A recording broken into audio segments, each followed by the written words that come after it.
Why are you in business? And if you are genuinely in business to help others, I think you can win. In the first book that I wrote, I went and I looked at why did these people win? Why did these people win? Because their business, their life was about helping other people. I wrote a second book on 7 people that changed the world. And all they did, Nelson Mandela being a fantastic example, was he came out and he didn't make it about himself, he made it about his people, his country. He said, you know what, if I can use my time to help other people, I'll do okay. And there is that famous saying that if you help enough people succeed, you're going to do okay yourself. And so that focus on actually helping other people, that's why our business exists. If you know why you're in business and you understand your values, you can quite easily capture that in a short strategy statement, which focuses on 3 things. What is your objective? Where are you going to play, your scope, and how are you going to be advantaged versus your competition? Where are you playing? Are we doing chartered accounting everywhere? No, we're doing it in Sydney.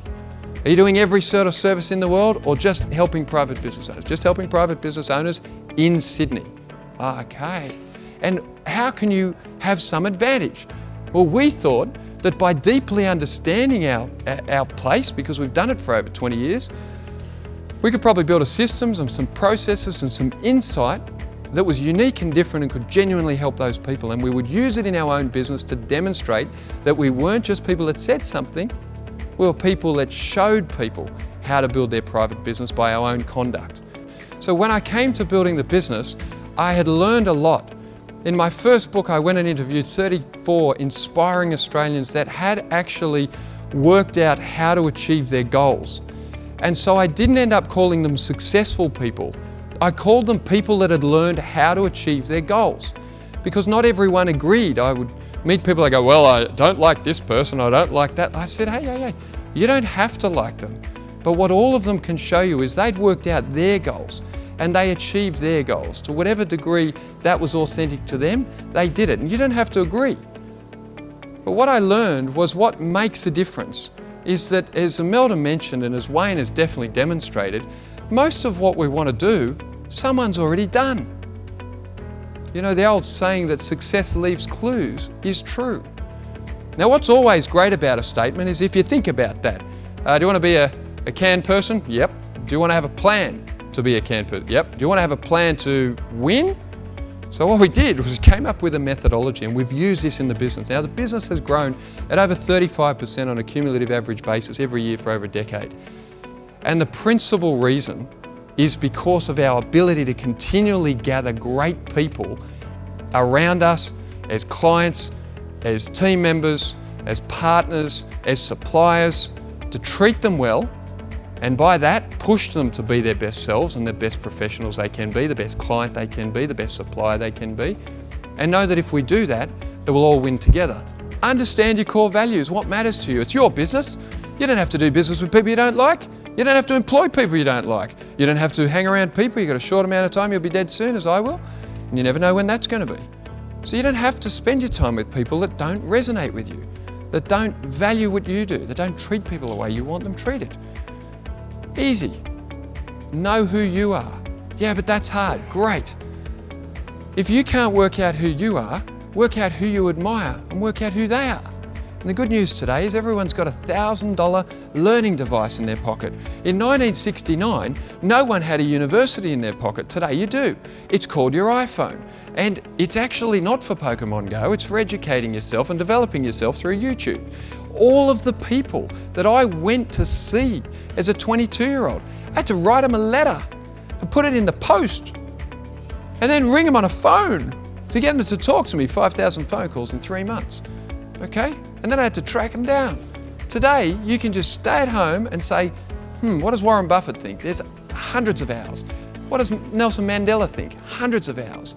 Anyone that you think could be a decent example to you has already shared their wisdom largely. It's on YouTube, it's in your pocket. Sister must-dos, what are the things you actually have to do to make that happen? Now, you can sit in your office all day and say, wouldn't it be awesome if talented people turned up so they could work for us and help our clients? But you might actually have to design a system and a process to do that. And much to our people team's displeasure, we do have a 16-step process to actually make that happen. And what is that? If you do some push-ups every day, you're likely to end up with some muscles one day. I'm not sure what day, But it's much better than deciding, oh, one day I need a person, I better start doing some push-ups. So we have a system and a process to make that happen, and then we have metrics to measure that. Okay, so go back to your business. Work out by division, preferably by team. What is the staff turnover in your business? And remember that people don't leave companies, they leave people. And so after you've looked at your whole number for your whole organisation, look at your divisions and then look by manager. Quite clearly, teamwork really matters. And I learned very early on, as Imelda alluded to, at 22 I lost a job. The boss said that I didn't get on with other people, and that hasn't changed a lot, that I was different. I learned at that time that being different was important. And that even if you didn't get along with some people, it is possible to go away, reflect, read, study a lot, and work out what type of people you want to get on with. And what I learned, I'm going to share a little bit about today. We didn't look at chartered accounting firms, we looked at brands and ideas that inspired us. And I was thinking, could I find a chartered accounting firm that inspired? No, I couldn't. No, I couldn't. So what we did was we said, right, what are the great businesses? Model greatness. What are the great businesses? So we looked at great businesses. What about Apple, right? Great business. What about Berkshire Hathaway and their financial responsibility? Yep, that's inspiring.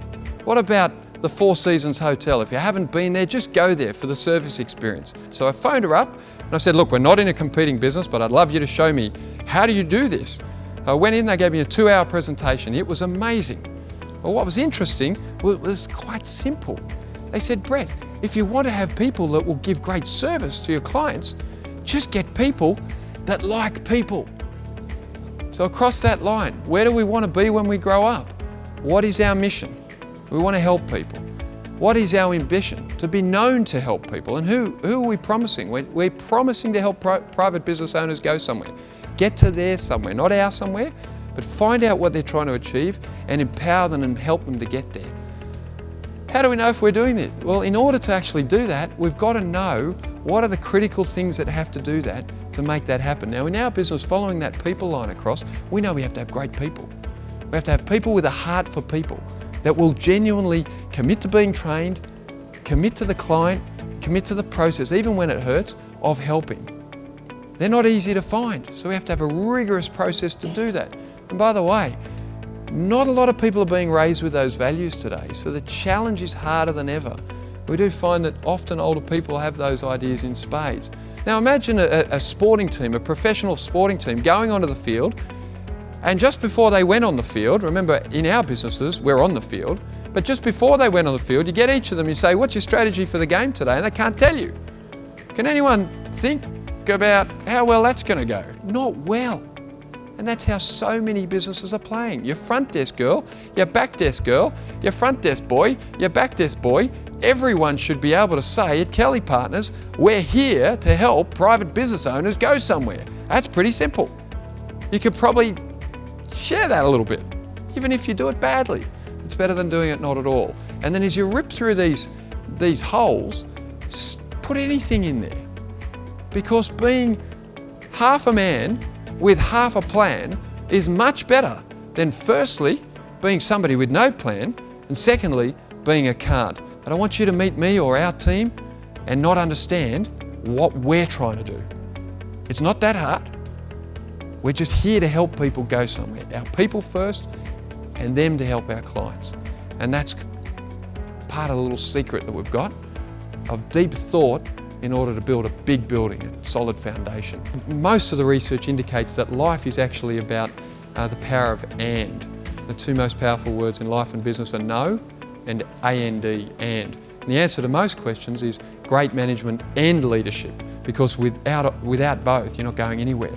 And so in terms of culture, it's got to be that. You know, you need a clearly enunciated reason for being in that business that resonates with actual people who haven't changed much in a long, long time. So that emotional connection, I think, is important, and the logic of that is important, particularly in a business like ours where people are logical. I think secondly, you need to sit down and try and work out if you've got one or two values that might make a difference. Okay, so for us, want the best for others and do what you say. It's a pretty good start in life. And then move on from there to say, okay, can we capture a clear strategy? Do we want to just do everything for everyone, which isn't a strategy, or do what strategy is, which is saying no to some things and yes to others, the no being the most important, and then go from there.